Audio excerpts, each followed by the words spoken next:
Hi hello ನಮಸ್ತೆ. ನಾನು ನಿಮ್ಮ ಪ್ರೀತಿಯ ಪಾವನಿ ಶಿವರಾಜ್. ನಾಳೆ ನವರಾತ್ರಿಯ 3ನೇ ದಿನ. ಚಂದ್ರಘಂಟಾ ದೇವಿಗೆ ನಮಸ್ಕರಿಸುತ್ತಾ ಇವತ್ತಿನ ವಿಡಿಯೋನ ಸ್ಟಾರ್ಟ್ ಮಾಡೋಣ. ನಾನು ಇವತ್ತು ತೋರಿಸುವಂತ ರೆಸಿಪಿ ದೂದ್ ಪೇಡ. ಅದನ್ನು ಮಾಡಲು ಬೇಕಾಗುವ ಸಾಮಗ್ರಿಗಳು ಹಾಗೂ ಮಾಡುವ ವಿಧಾನ ಹೇಗೆ ಅಂತ ನೋಡೋಣ ಬನ್ನಿ. ದೂದ್ ಪೇಡ ಮಾಡೋದಕ್ಕೆ 3 ಟೇಬಲ್ ಸ್ಪೂನ್ ಅಷ್ಟು ತುಪ್ಪ, ಸ್ವಲ್ಪ ಯಾಲಕ್ಕಿ ಪುಡಿ, ಅರ್ಧ ಗ್ಲಾಸ್ ಅಷ್ಟು ಹಾಲು, 1 ಕಪ್ ಅಷ್ಟು ಸಕ್ಕರೆ ಮತ್ತು 1 ಕಪ್ ಅಷ್ಟು ಹಾಲಿನ ಪುಡಿ ತಗೊಂಡಿದ್ದೀನಿ. ಈಗ ಮಾಡುವ ವಿಧಾನ: ಸಕ್ಕರೆನ ಬೂರ ಸಕ್ಕರೆಯಾಗಿ ರೆಡಿ ಮಾಡ್ಕೋಬೇಕು. ಅದಕ್ಕೆ ಒಂದು ಪಾತ್ರೆ ಇಟ್ಟು ಈಗ 1 ಕಪ್ ಅಷ್ಟು ಸಕ್ಕರೆ ಹಾಕ್ತಾ ಇದ್ದೀನಿ. ಸಕ್ಕರೆ ಹಾಕಿ ಸ್ವಲ್ಪ ನೀರು ಹಾಕ್ತಾ ಇದ್ದೀನಿ. 1/4 ಗ್ಲಾಸ್ ಅಷ್ಟು ನೀರು ಹಾಕ್ಬೇಕು. ಈಗ ಈ ಸಕ್ಕರೆನ ಕೈ ಬಿಡದೆ ಕೈ ಆಡಿಸ್ತಾ ಇರಬೇಕು. ಸಕ್ಕರೆ ಸಂಪೂರ್ಣವಾಗಿ ಕರಗಬೇಕು. ಸಕ್ಕರೆ ಕರಗಲಿಲ್ಲ ಅಂದ್ರೆ ಕುದಿ ಬಂದ್ಬಿಡುತ್ತೆ. ಸಕ್ಕರೆ ಹಾಗಾಗಿ ಸಂಪೂರ್ಣವಾಗಿ ಸಕ್ಕರೆ ಕರಗಬೇಕು ಬೂರಾ ಸಕ್ಕರೆ ಮಾಡೋದಕ್ಕೆ. ಕೈ ಬಿಡದೆ ಕೈ ಆಡಿಸ್ತಾ ಇದ್ರೆ ಸಕ್ಕರೆ ಬೇಗ ಕರಗುತ್ತೆ. ನೋಡಿ, ಈಗ ಸಕ್ಕರೆ ಸಂಪೂರ್ಣವಾಗಿ ಕರಗಿದೆ. ಪಾಕ ಕುದೀತಾ ಇದೆ. ಬೂರಾ ಸಕ್ಕರೆ ಮಾಡೋದಕ್ಕೆ ಸ್ವಲ್ಪ ಪಾಕ ಗಟ್ಟಿಯಾಗಿ ಬರಬೇಕು. ಪಾಕ ಹೇಗೆ ನೋಡ್ಬೇಕು ಅಂತಂದ್ರೆ, ಒಂದು ತಟ್ಟೆಯಲ್ಲಿ ನೀರು ಹಾಕೋಬೇಕು. ನೀರು ಹಾಕೊಂಡು ಸ್ವಲ್ಪ ಪಾಕನ ನೀರಲ್ಲಿ ಹಾಕ್ಬೇಕು. ಅದು ಪಾಕ ಉಂಡಿ ತರ ಬರಬೇಕು, ನೀರಲ್ಲಿ ಹರಿದು ಹೋಗ್ಬಾರ್ದು. ನೋಡಿ, ಇದಿನ್ನು ಸ್ವಲ್ಪ ಕುದಿಬೇಕು. ಹಾಗಾಗಿ ಮತ್ತೊಂದ್ಸಲ ಪಾಕನ ಚೆಕ್ ಮಾಡ್ಕೊಳ್ಳೋಣ. ಈಗ ನೋಡೋಣ. ನೋಡಿ, ಪಾಕ ಒಂದೆಡೆ ನಿಂತಿದೆ, ಉಂಡಿ ಉಂಡಿ ಆಗ್ತಾ ಇದೆ. ಇಷ್ಟಾದ್ರೆ ಬೂರಾ ಸಕ್ಕರೆಗೆ ನಡೆಯುತ್ತೆ. ಈಗ ಗ್ಯಾಸ್ನ ಆಫ್ ಮಾಡಿ ಈ ಸಕ್ಕರೆ ಪಾಕನ ಕೈ ಬಿಡದೆ ಕೈ ಆಡಿಸ್ತಾ ಇರಬೇಕು. ಈ ತರ ಕೈ ಆಡಿಸೋದ್ರಿಂದ ಸಕ್ಕರೆ ಬೇಗ ಗಟ್ಟಿ ಆಗ್ತಾ ಬರುತ್ತೆ.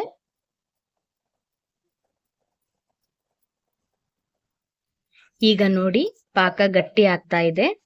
ಇದು ತಣ್ಣಗಾದಂಗಲ್ಲ, ಪಾಕ ಗಟ್ಟಿಯಾಗಿ ಬರುತ್ತೆ.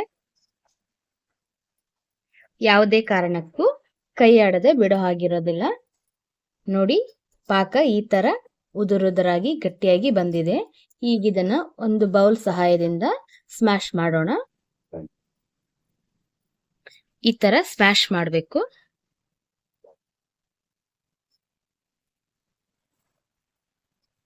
ಇದು ತಣ್ಣಗಾದ ನಂತರ ಉದುರುದುರಾಗಿ ಬರುತ್ತೆ.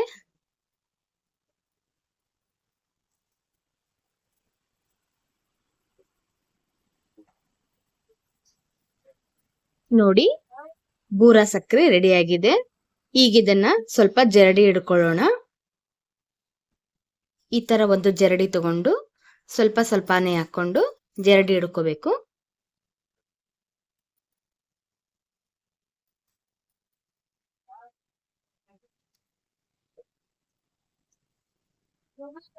ನೋಡಿ, ಕೆಳಗಡೆ ಸಣ್ಣದಾಗಿ ಬೂರಾ ಸಕ್ಕರೆ ಬಂದಿದೆ.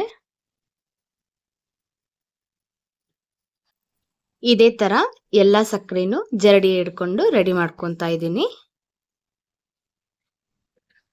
ನಂತರ ಒಂದು ಪ್ಯಾನಿಗೆ 3 ಟೇಬಲ್ ಸ್ಪೂನ್ ಅಷ್ಟು ತುಪ್ಪ ಹಾಕ್ತಾ ಇದ್ದೀನಿ. ತುಪ್ಪ ಬಿಸಿಯಾದ ನಂತರ 1 ಕಪ್ ಅಷ್ಟು ಹಾಲಿನ ಪುಡಿ ಹಾಕ್ತಾ ಇದ್ದೀನಿ.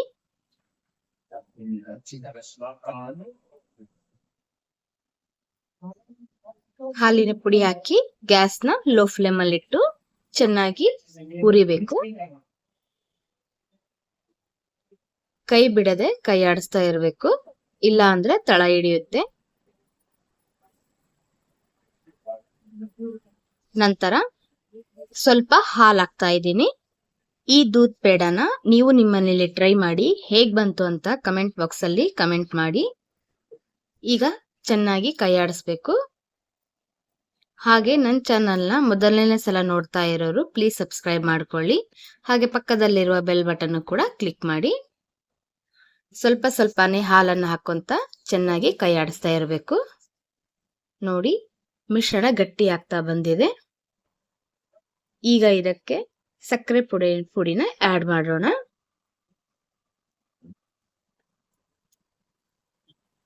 ನಾನು ಇದಕ್ಕೆ 2 ಸ್ಪೂನ್ ಅಷ್ಟು ಸಕ್ಕರೆ ಪುಡಿ ಯೂಸ್ ಮಾಡ್ತಾ ಇದ್ದೀನಿ. ಯಾಕಂದ್ರೆ ಹಾಲಿನ ಪುಡಿ ಕೂಡ ಸ್ವೀಟ್ ಆಗಿರುತ್ತಲ್ವಾ, ಹಾಗಾಗಿ ಸ್ವೀಟ್ ನೋಡ್ಕೊಂಡು ಮತ್ತೆ ಹಾಕೋಬಹುದು. ಈಗ ಇದನ್ನ ಹಾಕಿ ಚೆನ್ನಾಗಿ ಕೈ ಆಡಿಸ್ಬೇಕು. ನಂತರ ಯಾಲಕ್ಕಿ ಪುಡಿ ಹಾಕ್ತಾ ಇದ್ದೀನಿ.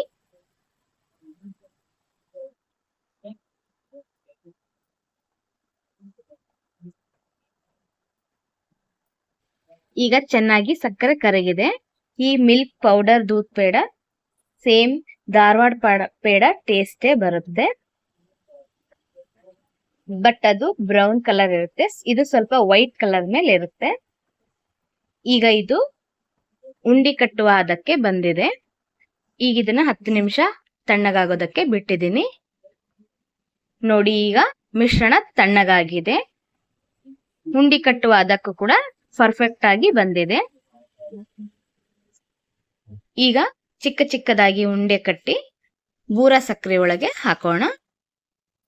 ನೋಡಿ, ಸ್ವಲ್ಪ ನಾನು ಕೈಗೆ ತುಪ್ಪ ಹಚ್ಕೊಂಡಿದ್ದೀನಿ. ಈ ಒಂದು ಪೇಡ ಚಿಕ್ಕವರಿಂದ ದೊಡ್ಡೋರ್ವರೆಗೂ ಎಲ್ಲರೂ ಇಷ್ಟಪಟ್ಟು ತಿಂತಾರೆ. ಅಷ್ಟು ಟೇಸ್ಟಿಯಾಗಿರುತ್ತೆ.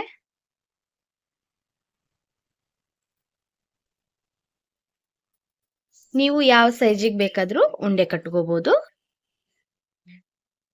ನಾನಿಲ್ಲಿ ಚಿಕ್ಕ ಚಿಕ್ಕದಾಗಿ ಉಂಡೆ ಕಟ್ತಾ ಇದ್ದೀನಿ. ಇದೇ ತರ ಎಲ್ಲಾ ಮಿಶ್ರಣನು ಉಂಡೆ ಕಟ್ಟಿ ರೆಡಿ ಮಾಡಿ ಇಟ್ಕೊಂತಾ ಇದ್ದೀನಿ.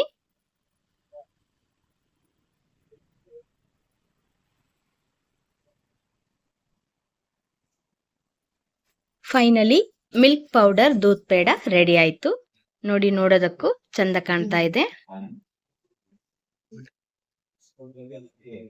Same to same Dharwad peda ಸ್ಟೈಲೇ ಬಂದಿದೆ. ಈ ವಿಡಿಯೋ ಇಷ್ಟ ಆಯ್ತು ಅಂದ್ರೆ ಲೈಕ್ ಮಾಡಿ, ಶೇರ್ ಮಾಡಿ, ಪ್ಲೀಸ್ ಸಬ್ಸ್ಕ್ರೈಬ್ ಮಾಡಿ. ಹಾಗೆ ಪಕ್ಕದಲ್ಲಿರುವ ಬೆಲ್ ಬಟನ್ ಕೂಡ ಕ್ಲಿಕ್ ಮಾಡಿ. ನನ್ನ ಎಲ್ಲಾ ಹೊಸ ವಿಡಿಯೋಸ್ ನೋಟಿಫಿಕೇಶನ್ ನಿಮಗೆ ಮೊದಲು ಬರುತ್ತೆ. Thank you for watching.